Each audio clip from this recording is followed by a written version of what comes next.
It's quick. Just a little 2 minutes after 10 o'clock, but we're getting there, right? And last week it was about 15 minutes past the hour. So eventually maybe we'll get close. We'll get close to the starting lineup on this. But yeah, so we'll get going. I'm your host, Carlos Macias, here with us, points number 20, along with my co-host, Dalan Kirkwood. Hi, Dalan Kirkwood here. How you doing, Dalan? Thanks for I'm good. I'm good. I'm good. I'm good. I'm good. this time. Is it too much? Is it too much? Was it too much? Last week, we did talk a little bit about Ready Player One. Well, I guess maybe I went on a diatribe a little bit, but you did see it, right? You did see it after the last podcast we did last week, last Monday. How'd you feel about it, man? How'd you come out? I kind of know, but just so the listeners know how you feel about the movie. It was a gasm of video games. There's like not really a short way to put that. I mean, there's not really a good way to box that movie. It's nothing but tropes and retro things that they throw on the screen of people to remember stuff. And they really want to cater to, well, of course they want to cater to gamers, but it also goes to some of the old school movie buffs as well. So I thought the movie was great. I thought it was great. I mean, people saying that it's like it's a revolutionary movie towards VR, but Well, they did do something interesting with so it's referenced the movie. It's like I had told you, it's Dalan. reference to movie. That was the word I was looking for. It's nothing but references. And the cool thing. Well, I don't know if it's that cool. But one of the things that it deviated from the book was the fact that the book was very 80s. Was very central to that, the just the 80s references. But this time, kind of Steven Spielberg seemed like he pulled back.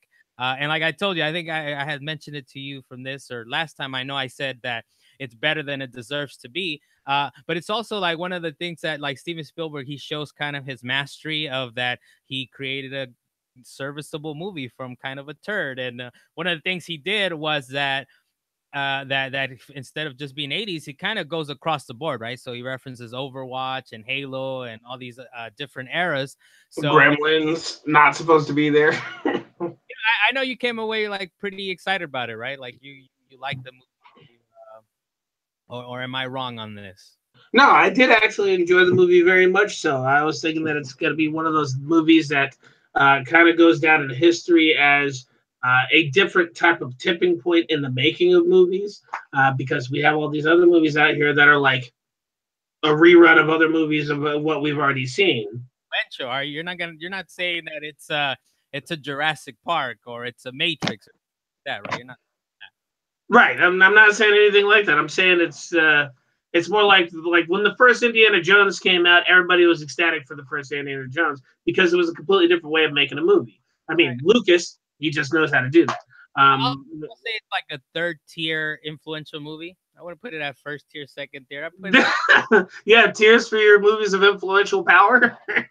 those things. I know we actually went to go see what did we see yesterday? Quiet Place, and I was A like, Quiet Place. this is a good movie. This is what a good movie looks like. Ready Player One is not one. It's just better than it needs to be. But I know one of the topics It's better than it needs to be.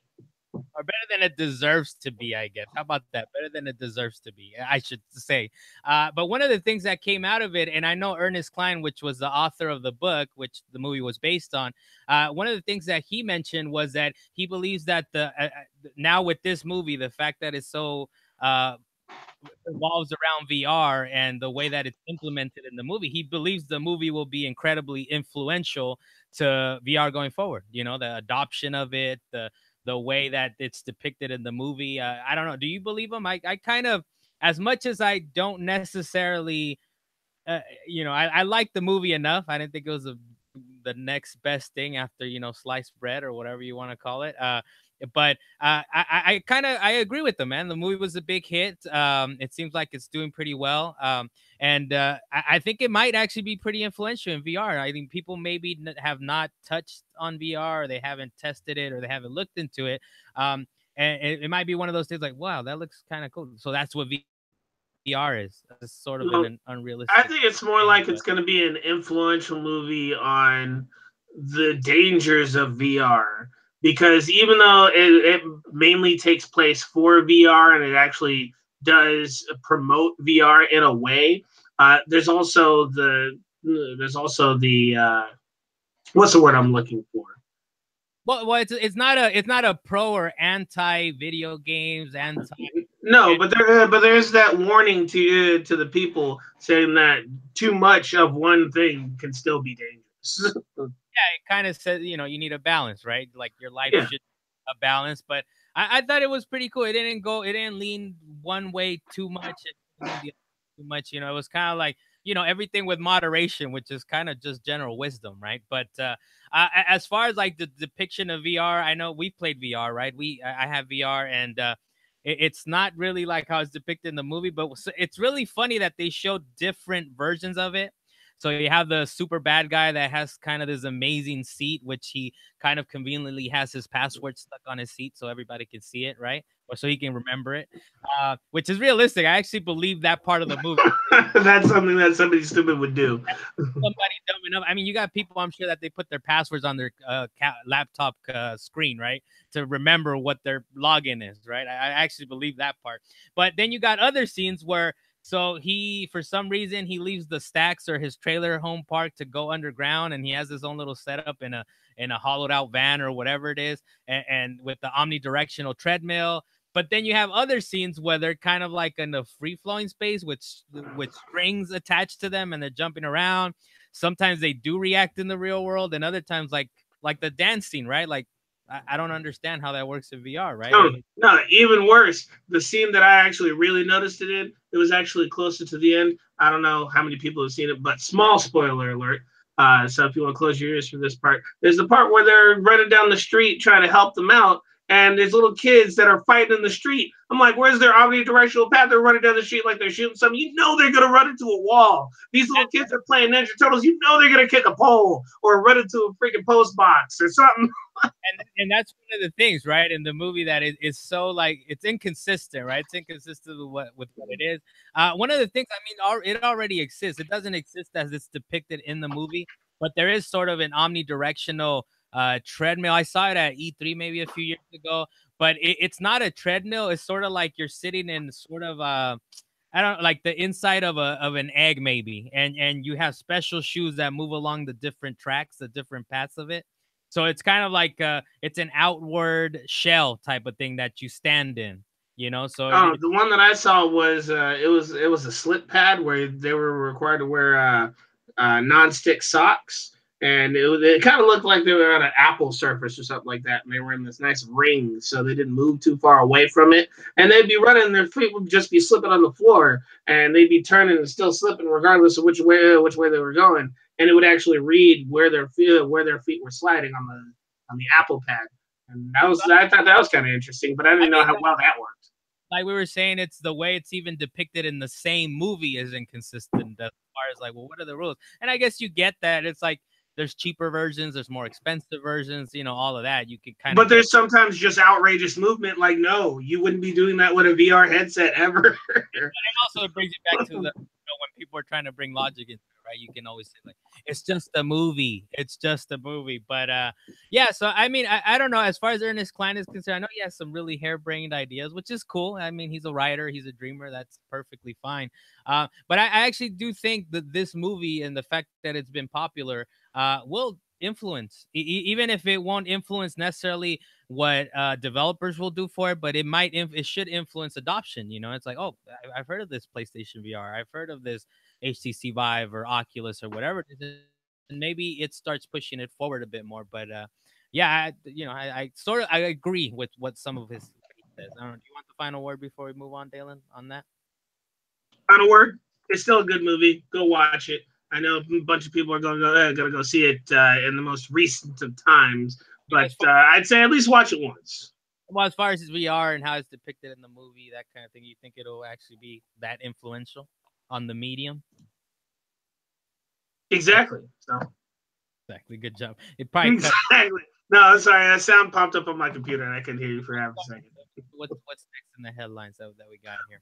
What's next on the headlines is we wanted to talk a little bit again about another movie. I know we just talked about Ready Player One, but we were going to talk a little bit about the new Solo trailer that just dropped.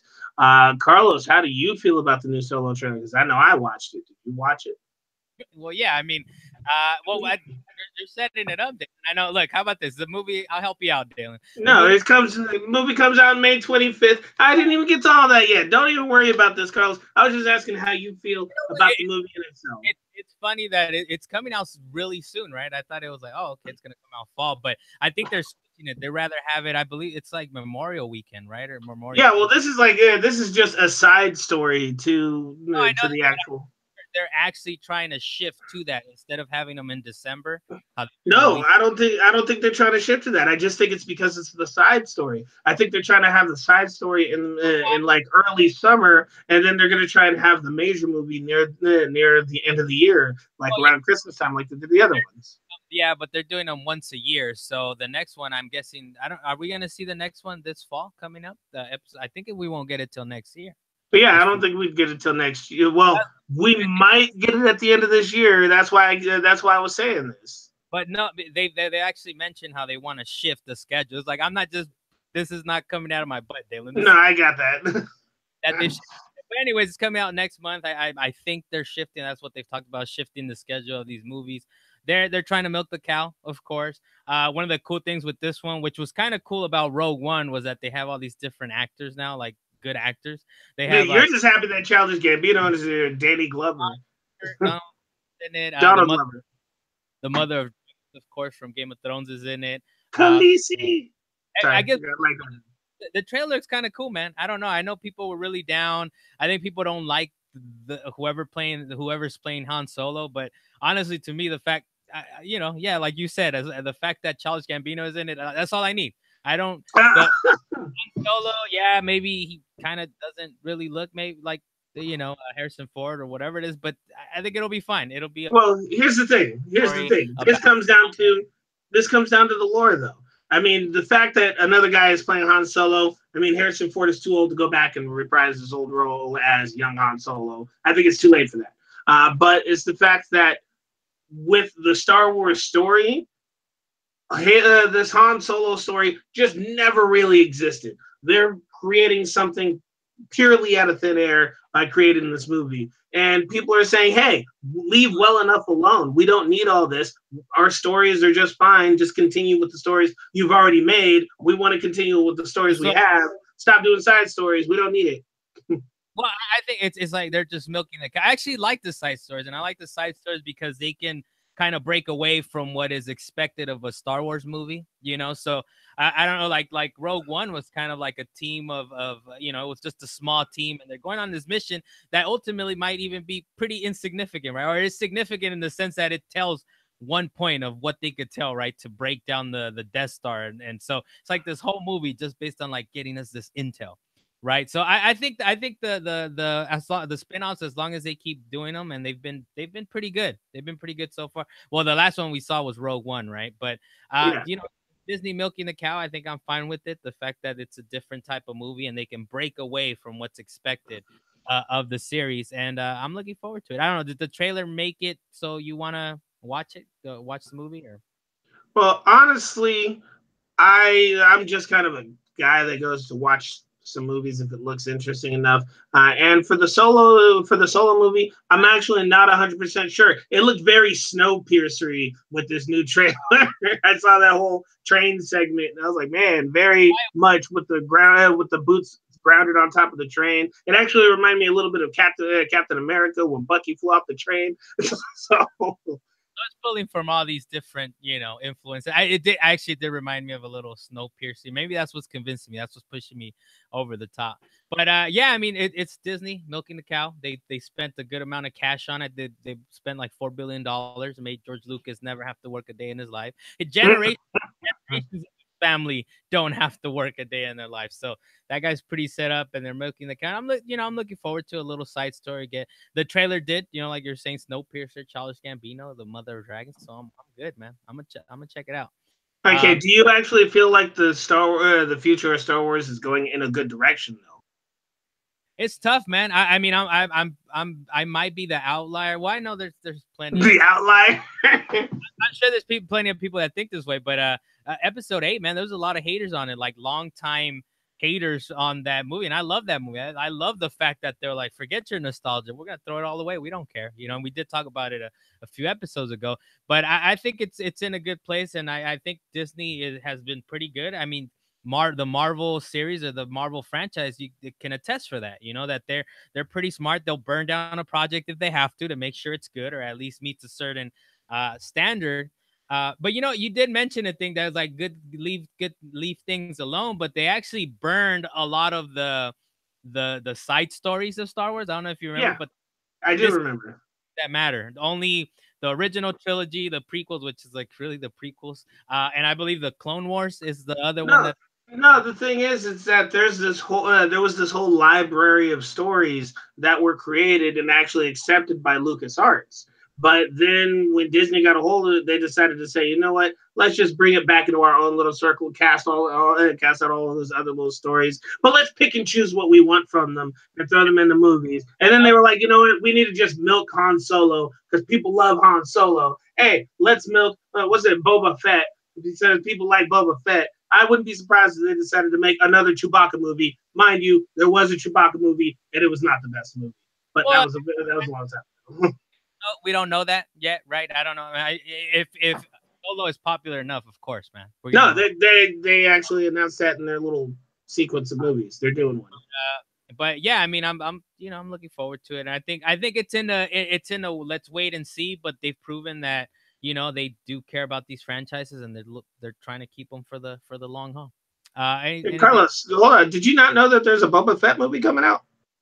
Yeah, I mean, we'll see. I mean, I'm like you, Dalan, right? It's like I'm the type of person that if a movie looks interesting, I'm gonna go see it. That's No, yeah. this was one where they announced when they announced their trilogy coming out. They also announced the 3 side stories that they were going to do with it, and that was one of them. I honestly don't care enough about the lore. Like Yeah, I care okay.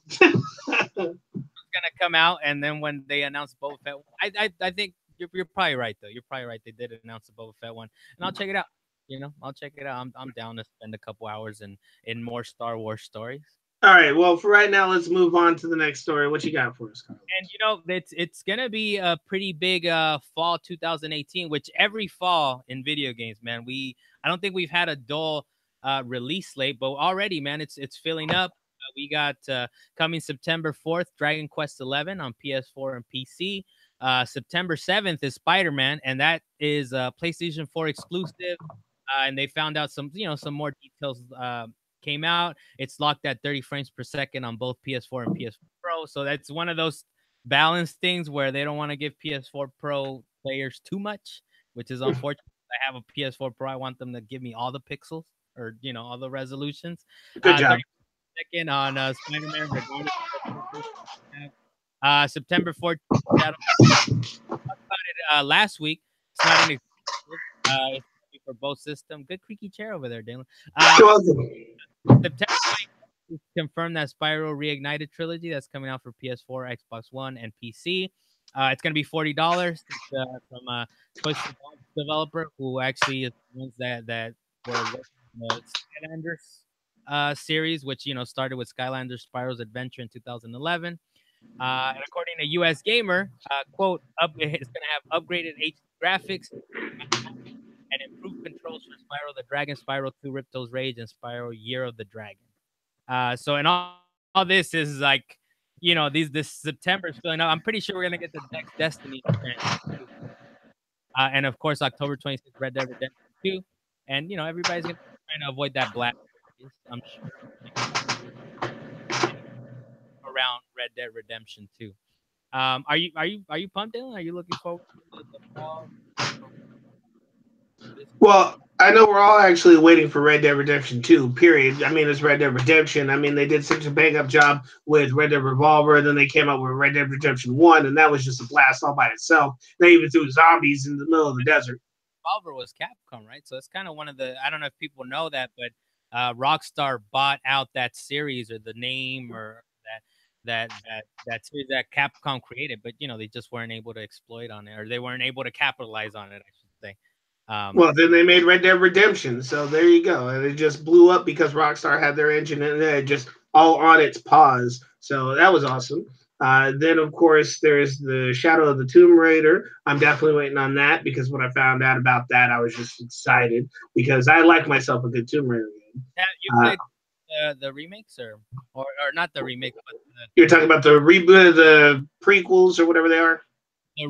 the last two rebooted Tomb Raiders? Have you played both of them? Or I definitely played the first Tomb Raider, the Rise of well, was the first one called Rise of the Tomb Raider? I think that was the second one. The second one was called Rise of the Tomb yeah, these naming conventions, man, they get really funny.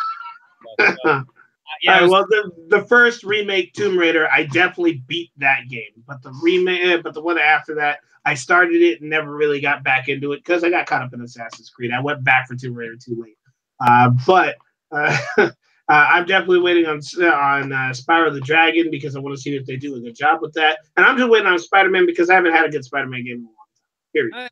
it's Insomniac, right? It's Insomniac from not from they created Ratchet and Clank and all these other great series. So I think it's in good hands. And the things that are coming out from it, it looks like it's going to be a great game.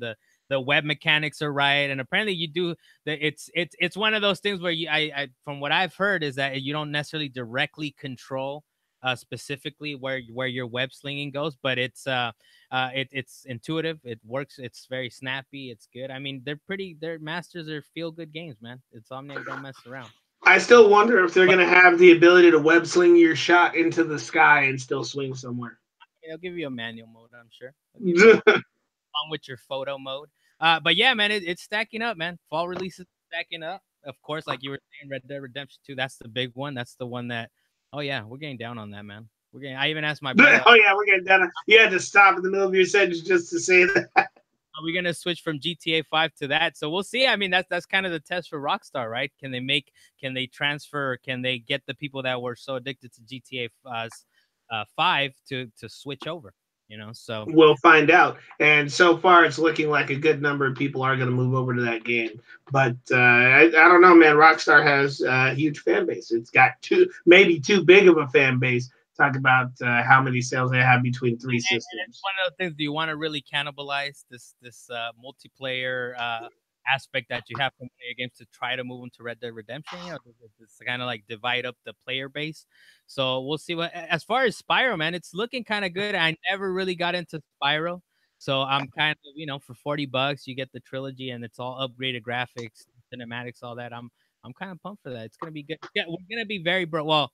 Speak for myself. I'm gonna be very. Yes, you're gonna be very broke. That's on you. I'm gonna space mine out. That's what I'm gonna do. But I'm definitely gonna play them. So what? So I hear there might be a new contender or something, Dalan, in the near future, or somebody might be coming back, an old company.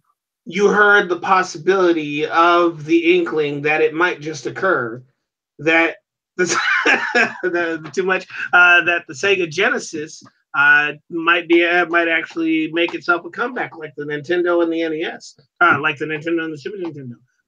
Sega's CEO, well, this was on Yahoo News, that Sega's COO says they're looking at getting back into the hardware game with a proper reissue of the Genesis or the Mega Drive. No doubt inspired by Nintendo's wild success with the NES and SNES classics. So it's kind of a huge thing that people would actually jump on the bandwagon for this because people all over Twitter are already saying, "Hey, we need the Genesis back. I need my whatever game they actually loved when they were a kid." And they actually have a whole list of small games that were kind of, I guess you could say, that were going to be included in this thing. But that's only because people were what is that word? Man, I'm missing my words today. They were pumped. They were excited. Pumped is not the word. It was rumors. They were rumoring it all around. That's the word I was. Well, so it's not really an official announcement, right? But it's like Sega considering they see the success with the NES and SNES Classic, and they're trying to re-enter the market. And I guess they're maybe trying to gauge interest. And I don't know if you know, Dan, but Mega Drive is what it was actually called in Japan. So it was Genesis here, Mega Drive in Japan, and it'll be an official one. But I don't know, man. As far as Sega has been concerned, they kind of have half do their things. As far as anytime, like if you look at a Crazy Taxi port or any other kind of ports that they work on, it's like they're not the best thing. So the fact that they said like what they're saying is there's already Genesis and Mega Drive like sort of minis, or you can put in the Genesis cartridge in it or something like that. But they're talking about that this is like going to be an officially sanctioned version, right? So you're supposed to get that seal of quality. And I believe Sega had a seal of quality as well, right? Like Nintendo had it first, and then Sega on their cartridges sort of. Yeah, because they were the contenders way back in the '90s, and up until 2001, it just was the thing. You couldn't believe it as much as Nintendo, man. I mean, Nintendo was actually restricting companies. They said you can only release 5 games a year, and it has to be exclusive, or it has to be different enough that it's not the same game as on Genesis. So that's the kind of power that 95% owner of the market, Nintendo, wielded at that time, man. So, in which I will actually state, if you want to actually get a good description of this, or not a good example of this, there were 2 games that were very distinctive. There were the Power Rangers games, the Power Ranger movie games. One was a fighter, and the other one was a brawler. It was a side scroller, and then the other one that was actually a huge difference was. I know Aladdin was one. Aladdin, that was the other one, because Aladdin, they played completely different between the Super Nintendo and the Sega Genesis.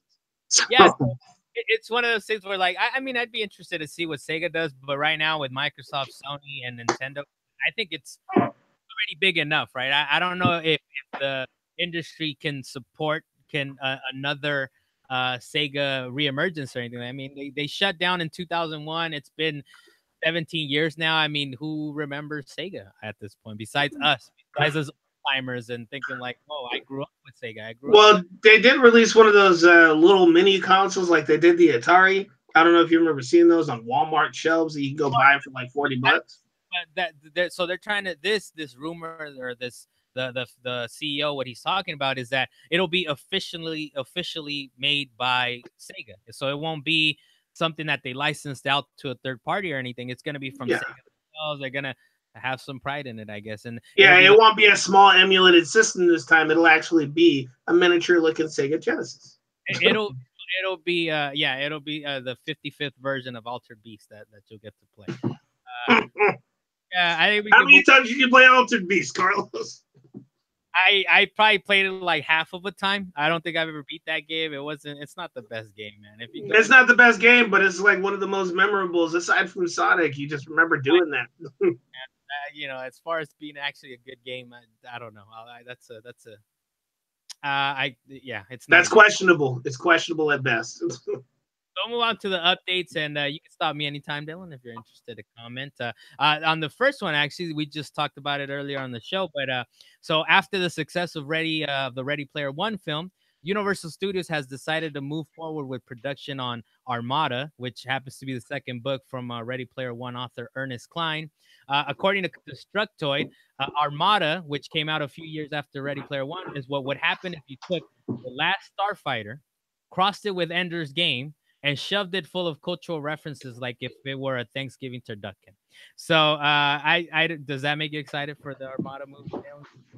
I'm not sure how I feel about it with the description that was given, but they threw in The Last Starfighter. That was one of my favorite movies of all time. So I forget you. I was like, Dalan really loves The Last Starfighter. Hey, Last Starfighter is an excellent movie, and there's a lot of things based on it. I think there's even the one TV show that recently got aired. I think it's on Netflix or Amazon Prime or something like that. The Future Man. If you want to watch that, they actually ended up bringing that up. They did the whole storyline there. That's similar to The Last Starfighter, the series you mentioned? Well, it's like the setup is similar to The Last Starfighter, and they even say it in the show, first episode. They mentioned The Last Starfighter, like, wait, this is the premise from Last Starfighter. Like, what is that? Last Starfighter. But it's a thing.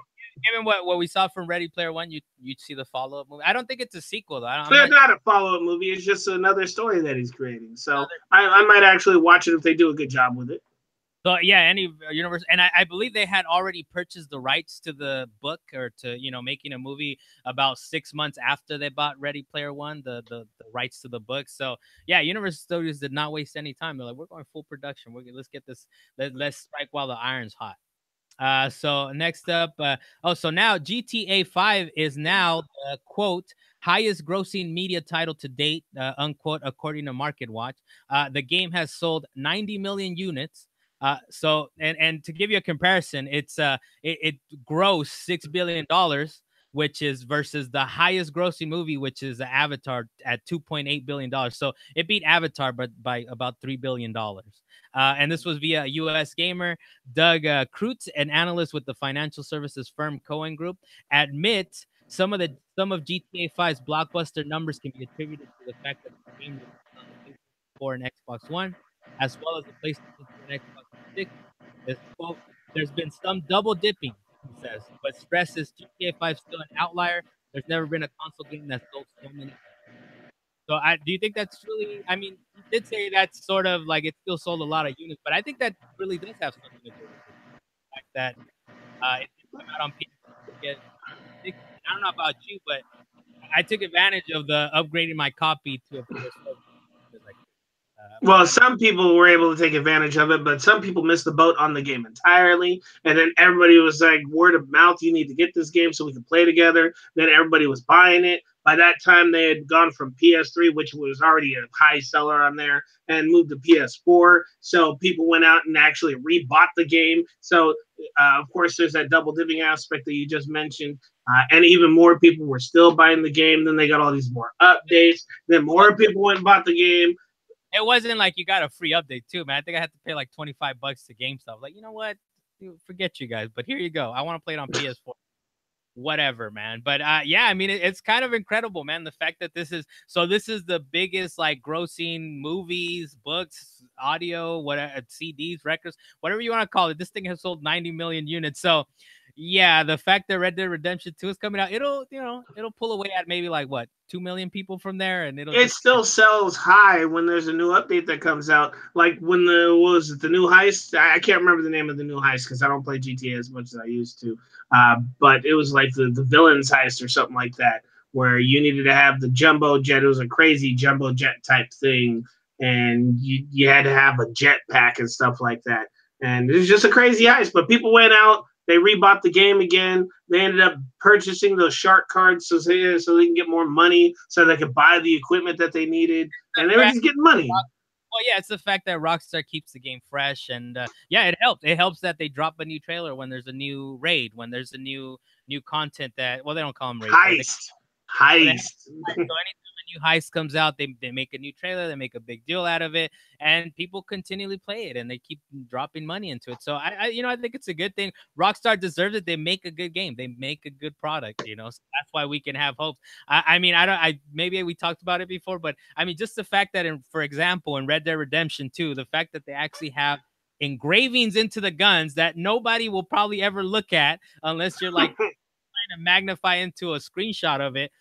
These guys are at another level, man. But it's hard to compete, right? These are like 300, 400, $5 million games that who competes at that level? Only GTA, only Rockstar can do it because they have the track record, and they're just good, man. They're just good artists. They have a $6 billion game. That's what they got. There's a game that has grossed $6 billion. How about that? More than Avatar, more than anything. And they cost about the same. It's what I was looking at. They both cost about $350 million. So it's kind of like, yeah, Avatar. They kind of told, hey, why Avatar, hold my beer, and they just kind of blew past them. So next we got Boss Key Productions, which is actually was founded by Cliff Bleszinski of Gears of War fame. So I know you like Gears of War, Dalan. This is his new company, or he's been at this company for a while. Reveals free-to-play battle royale game after shuttering Lawbreakers, and the new game is called Radical Heights. It's dropping April 10th, so that's tomorrow on Steam Early Access, and it's a shooter set in a quote a sunny SoCal dome with an 80s aesthetic and BMX bikes. So I saw the trailer. I don't know if you got a chance to look at it, but it looks pretty cool. And of course, it looks very Fortnite-y, sort of PUBG, and you see you're kind of in a big zone, a big location, big map, and you can go into arcades, you can go into liquor stores, you can go in and out, kill people, take money from ATM machines. It looks cool, and if it's free, of course, man, we're gonna check it out, right? They announced it as a free to play. Did you get a chance to look at it, Dylan, or or no? I did not, but I heard about it. But I guess I'll have to actually look into that. So next time I can actually talk more about it. There's BMX bikes. You can shoot from your BMX bike. It looks pretty ridiculous. It looks pretty ridiculous. So, I mean, Lawbreakers was supposed to be the big game for them, and they just, it's sad because it's Cliff Blazinski, the guy who basically made Gears of War. He's the one that I don't. If you look online, you see him with the Lancer, the gun from Gears of War with the chainsaw gun and everything, and he's the guy you see. Now he went to form a new company. Lawbreakers was supposed to be the next thing he did, and I know it got to as low as like 5 people playing it. Got bad for Lawbreakers, so they find this out. You know what? We're gonna shut it down. We're gonna support what's there, and this is their next thing. Wish them luck with that because this guy has some good ideas. He just they the new Lego. There's the new Lego The Incredibles coming June 5th, 2018. It'll include it'll include both movies. So Incredibles 1 and 2. It's coming for Xbox and PC. And the developer is Traveler Cell, so those are on Lego Dimensions, of course, and it's good to see that they're working on the next Lego thing. Are you a Lego fan? Lego? I'm going to say no. I've actually never really played any of the Lego games. I mean, I've only tested them a couple of times with you, but I actually don't care as much about Lego games as you because you have a daughter, and I guess you get to do your little multiplayer game thing with her. Play co-op, and actually, to be honest, I'm kind of looking forward to not having to set up the whole Lego thing. You have to have the portal and all the little pieces and switch back, which is fun, but it's only fun for so long. So I'm looking forward to a game that is like you just put the disc in and that's it. You can sit back, relax, not have to worry about the menu. So, but that's coming out, and they're including both movies, so that's kind of cool that it'll kind of throw it back to the original movie, and you'll get the story from the new movie as well. And I know that you might be interested in this, Dylan. There's gonna No. There's no question about it. I am very interested in this. Final Fantasy 15. Ha ha. Beat you to. Four more episode DLCs have been announced for Final Fantasy 15 at PAX East. Square Enix said that there's episode 1. That's going to be Arden, the conflict of the stage. Episode 2 is Luna Freya, the choice of freedom. Episode 3, Noctis, the final strike. And then there's a grand alternate finale, an alternate finale planned as the last of the 4 episode DLCs. That's all they gave, I guess, as far as the No, you actually missed one. No, I put little stories. Want to put the little side stories, but I just put the biggest things. So one of these side stories was actually a big story. That's why I was like, why did you miss that one? It's kind of a big one because each episode is, of course, centralizes around a character. Of course, the entire DLC pack itself is going to be called The Dawn of the Future, which is awesome. So I'm kind of that's kind of a thing to be heard because the fact that it's called that or what it includes.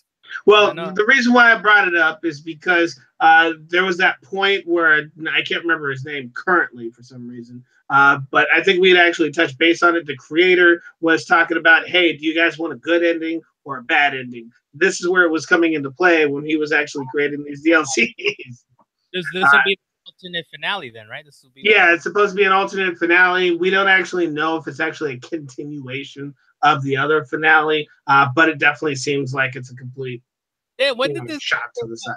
It's been out for 2 years, right? And these guys are still, man. They're still making it. They're making their money. When Comrades came out, people slowly started to come back to the game, and they started to get their money back again. So now they're like, hey, let's do another drop of DLC and make people even happier, which they had already actually talked about rumors previously, and now they're actually doing it and made people ecstatic.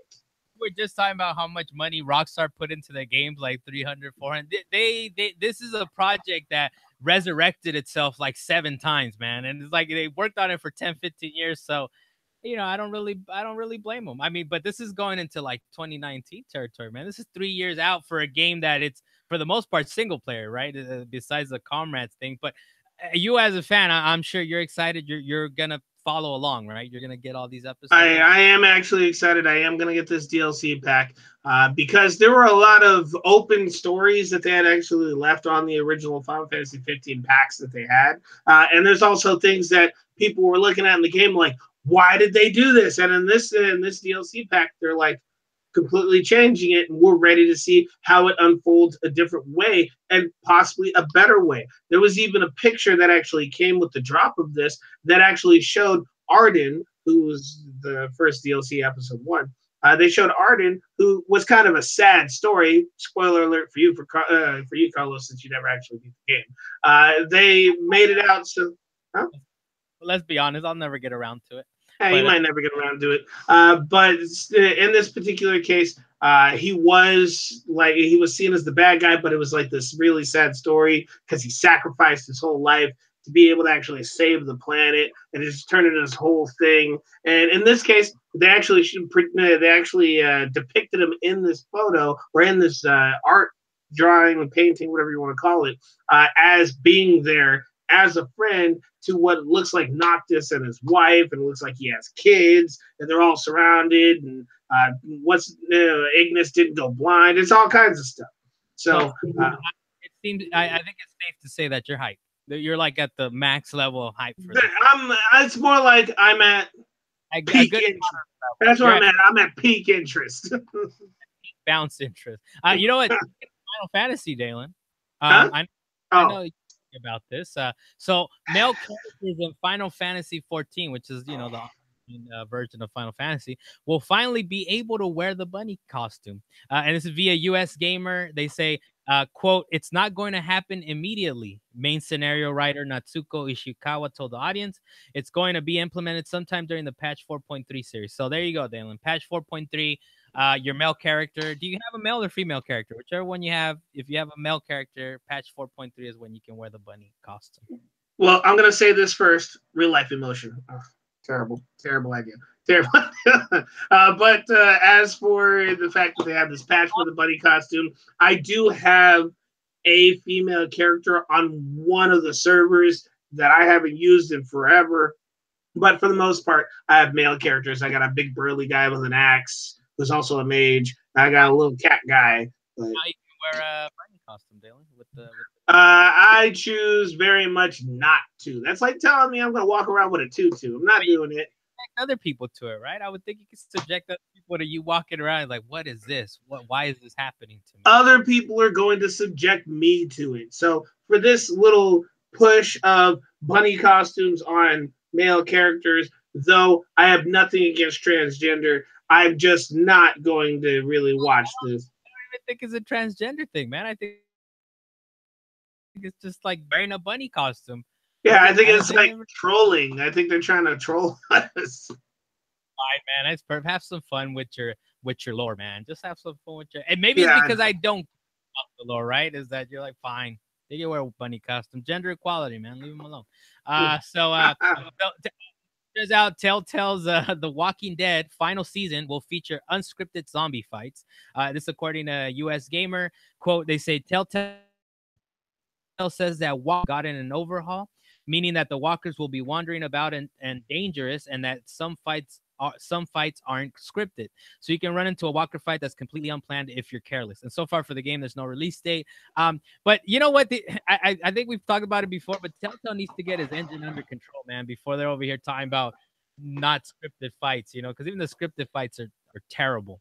But, yeah, I was about to say, what does it mean to have a non-scripted fight in a Telltale game? Does that mean they're just going to look at you and then you can just walk away? Because it just means it's going to break even more, dude. That's all I'm hearing.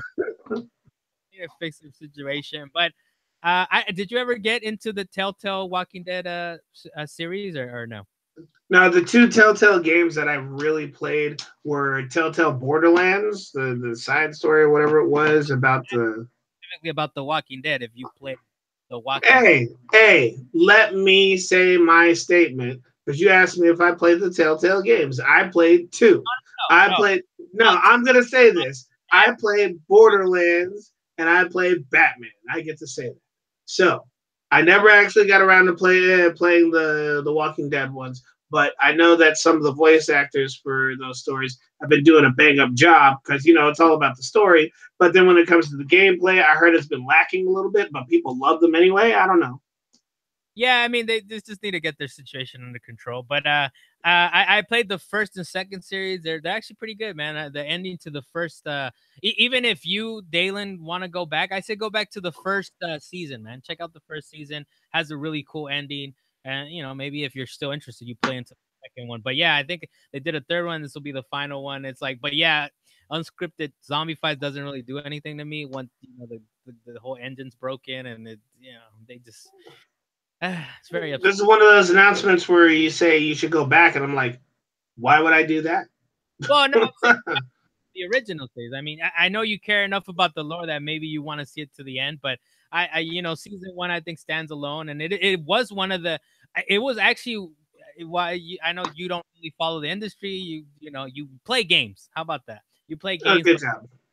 So when season one came out, actually there was a lot of talk about it being game of the year versus whatever else came out during that year. So Oh yeah, that's I know that. just to give you an indication as to how good that season one was. Now these other series are kind of broken, and of course it's you take it from what was a novel idea and that brought back adventure games in a really interesting game way with Telltale Games. It's kind of put them on the map, right? They had done Back to the Future and those kind of games before, but it really was The Walking Dead. I was like, oh man, these type of games are good with broken gameplay now. But With broken gameplay now. Good job. back to season one, if you guys haven't checked it out, the ending is pretty incredible. Are And you sure next that Tales from Borderlands didn't help? I'm just curious. No, I mean, you know what? I don't think that did very well for him. But from what the reviews I saw, and I know I have it, I have it downloaded on my PS4. Apparently, it did a really good job on it. Good jokes, good delivery and all that stuff. But apparently, it didn't do very well for him. I don't think it did because I think they would have already, I think they had it planned as they're gonna do sequels for it, and it was just a one off. It was just a one off. I haven't heard them talk about another Tales from the Borderlands. But Oh, that's true. I think it speak just came with a bunch of DLCs actually. But anyways, go ahead. and speaking of PAX East, I know they also showed off some Wolfenstein 2 on Switch. Uh, the some footage of it. A U.S. gamer got to play it. They said, "quote They played it docked. It was able to maintain a steady 30 frames per second frame rate without losing too much of the detail." Oh, they're being very redundant there with the FPS. Last year's Doom port for the Switch used the blue maintain frame rate, and while it still appears to be present in Wolfenstein 2, it felt less pronounced. The gunplay was smooth and handled well, and the engine was easily able to handle multiple enemies at once. Even the explosions looked pretty good. I don't want to pick on them. I know you were laughing right now, Dalan, but it's kind of like one of those things like when people say ATM machine or for your FYI, it's kind of like it's in there. It's in the acronyms that you just used. But so from what we're hearing, I looked at it a little bit like off screen footage of it. It looks pretty good. As far as Doom on the Switch was concerned, they did a pretty good job. They ported it pretty well. And yes, it's a general lathering over the screen to kind of get it and keep it at a smooth 30 frames per second on the Switch. So, but of course, you feel it. Like if you play Doom on PS4 and Xbox, it runs at 60 frames per second.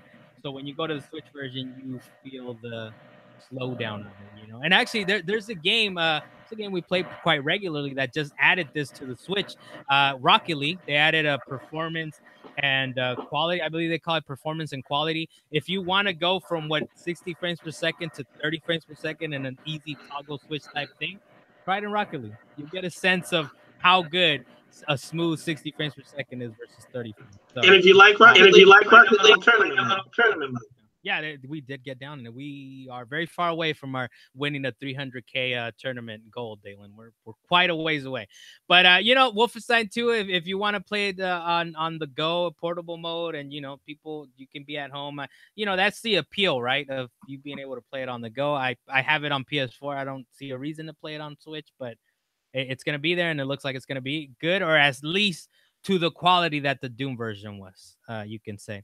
The next thing, Dragon Ball Fighters apparently topped early bird registration for Evo 2018 with a quote big lead, according to a tweet from Evo co-founder Joey Couliar. So the top 10 fighter registrations, he has as number one Dragon Ball Fighters. He puts in parentheses big lead. Number 2 is Street Fighter 5 Arcade Edition. Number 3 is Tekken 7. Number 4 Smash Brothers Melee. Number 5 Smash Brothers Wii U. Number 6, help me with this, Dylan. What is BB Tag? I don't know what that is. I don't know either. You put it up there. I couldn't understand what you had put. Is REV2. Number 8 is Injustice 2. So I would think you're the fighting fan. You don't know the acronyms to the You put BB Tag. No, I don't know what BB Tag is. At first, I thought you were talking about Tekken Tag Tournament, but I was like, nah, that can't be right. Fighting game, something. But are you surprised? I mean, I guess I'm surprised in a good way, but it's not the Dragon Ball Fighters isn't the most technically advanced game, right? Like it would still be what Street Fighter or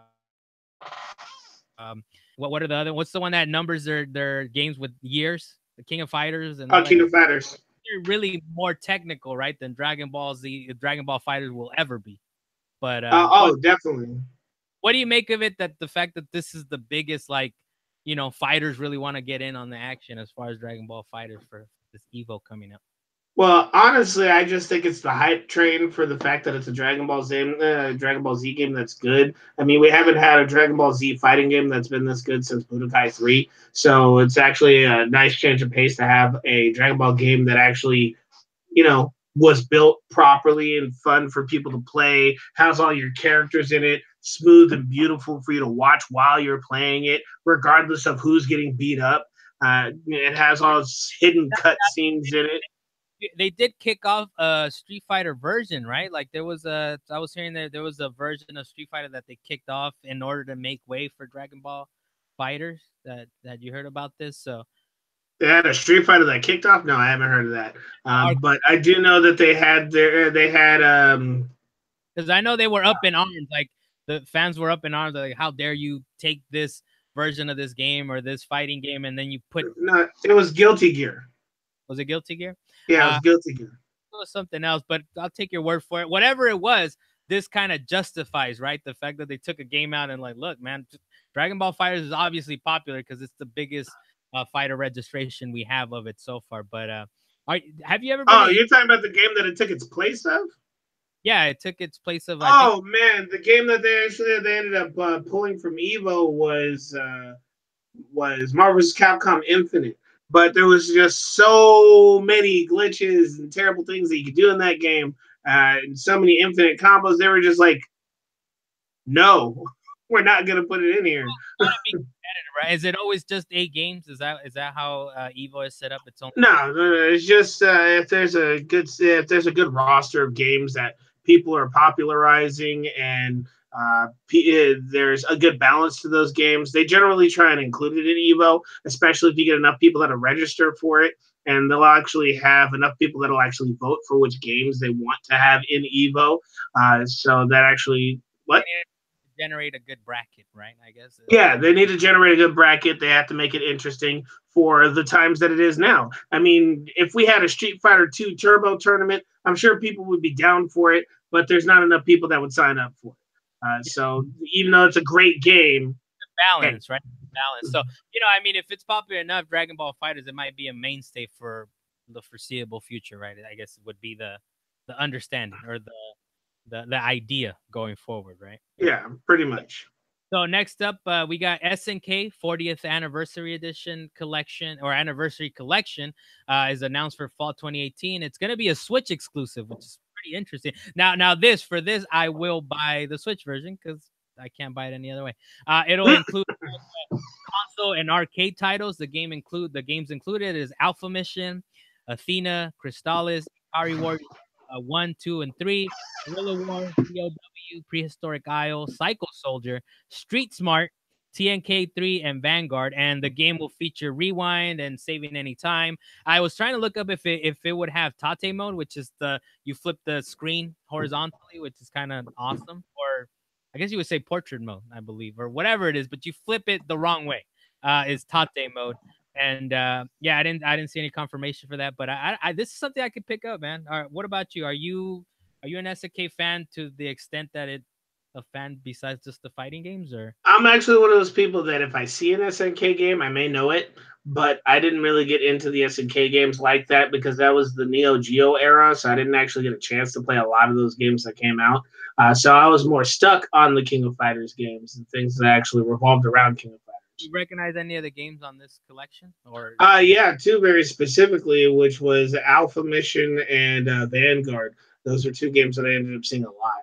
So the rest of them, I was looking at them, I was like, I don't know these. Actually, Prehistoric Isle, now that I look at it, I remember that was the one about the dinosaurs.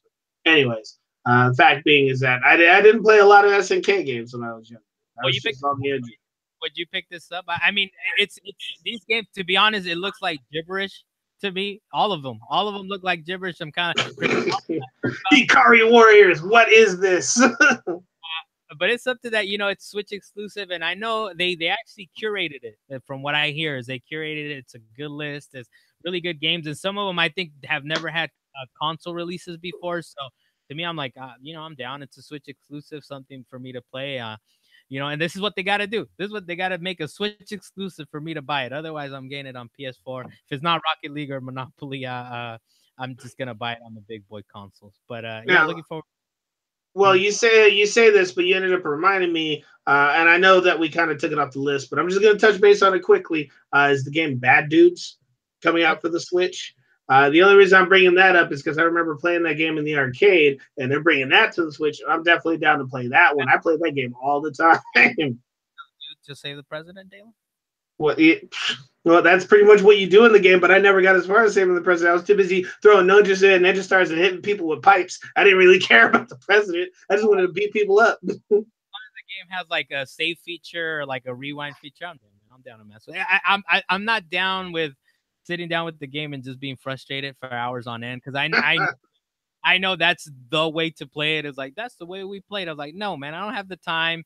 Give me a save. I beat Ninja Gaiden on the NES Mini like with save hardcore, man. See, I was saving like every 5 screens because I was like, you know what? I'm not trying to get murdered and go back like 20 screens. I'm like, every 3rd or 4th screen, save, load, save. And then load. you get murdered and then you load it. I beat that game, and look, yes, I didn't get the experience of being a complete master of Ninja Gaiden, but I beat the game. I save loaded my way to the very end, and it was pretty awesome.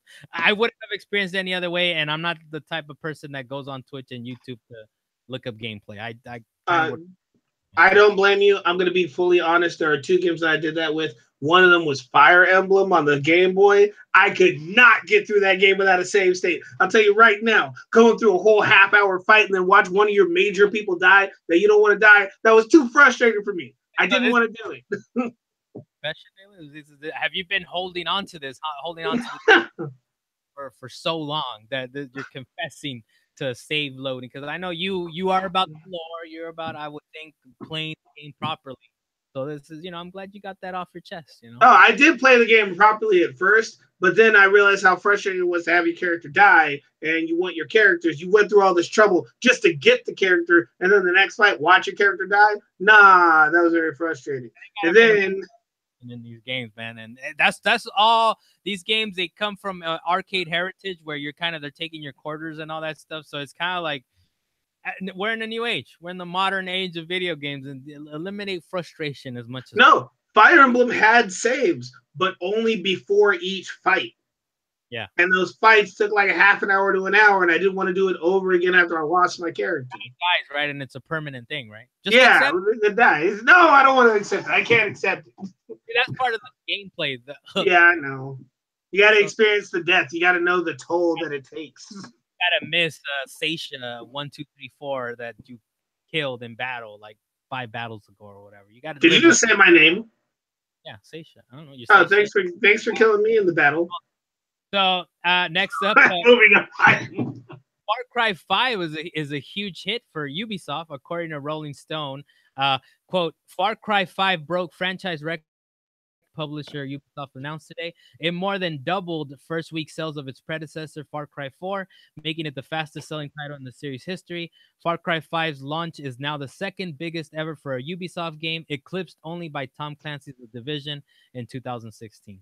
So we haven't gotten around to it, man. But I've been hearing so much about it, and how it's, when the game was kind of promoted, it was supposed to be sort of like people were promoting it as like it's an anti-Trump type thing. But now that I looked into it a bit more, it's actually more closer to Waco. What happened during Waco and all the ATF and FBI and doing whatever happened. It's actually closer to that.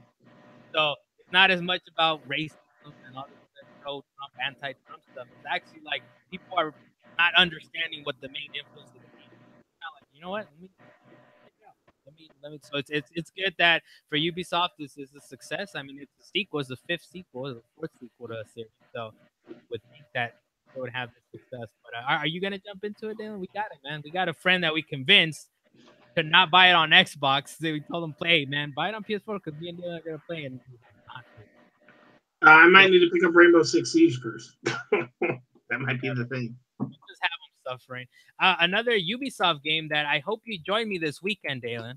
Wildlands is going to be free this weekend because you all right, Carlos? They're adding a new PvE mission in Ghost Recon Wildlands that will feature Sam Fisher from the Splinter Cell series on April 12th. The Wildlands full game will be available for free from April 12th to the 15th. And apparently it's one of the most difficult missions the Ghosts have ever faced, according to a statement from Ubisoft. And yeah, are you down to join me, Dylan, this weekend? It's going to be free. We'll get down with Sam Fisher. I was trying to find out if he was a playable character, but it looks like he just might be a voice in your ear. You know, he probably is going to say stuff like, because when you're burned, you're not going anywhere. That kind of thing. I hope he says something like that. Sam Fisher is more like Jack Ryan, so you can't even say that. But my burn notice references. But when it comes to having Ghost Recon and their nice little patches or expansions that they like to put in the game, I think when you said it was Sam Fisher in the game, and also when I had read some of the stuff on it, I was thinking to myself, this sounds remotely like that Predator thing that they did. How I heard about it and it sounded really exciting, and then it blew by like a leaf in the wind, and you forgot about it. That's one of the things to this PvE mission, like that one, like the Predator one was live for a little bit and then it just went away. This one is supposed to actually stay there, so it's supposed to be a permanent fixture. Just to say, E3, are we gonna get a new Splinter Cell? I think we might get a new Splinter Cell, man. It's coming. Oh, if we do, I'm definitely gonna play that. I missed out on some of the other ones, like Pandora's Locker or whatever that was. I can't even remember the name of it because I never played it. I never got a chance. The multiplayer was apparently amazing, man. It was like a 2v2 spies versus mercenaries type of thing where you're actually like looking for each other inside a building and through the aqueducts or whatever. I don't know, whatever you want to call them. But honestly, if Tom Clancy doesn't write the story for it, I don't know if I'm going to even play it. I believe Tom Clancy's deceased, Dalan. So I mean, oh yeah. Well, if there wasn't at least some good Tom Clancy influence, okay. Salient points number 26. I'm your host. You can find me at AduceClean on Twitter. Dalan, where can the good people find you? Looking for Tom Clancy's information because apparently I don't know nothing about Tom Clancy. No, you know what? Oh man, it's kind of a terrible thing, right? When you think about it, they bought his name, man. It's like Tom Clancy's Splinter Cell, Pandora's Tomorrow, or whatever it is, and like it's Tom Clancy's a division. You know, Tom Clancy probably had no idea that there's gonna be a game called The Division, and he might have not even wrote a book about it, but they just slapped Tom Clancy on there like it's, you know, I at the end of his life, man, he probably ghostwrited a bunch of stuff, so I don't know. But yeah, apparently he died October 1st, 2013.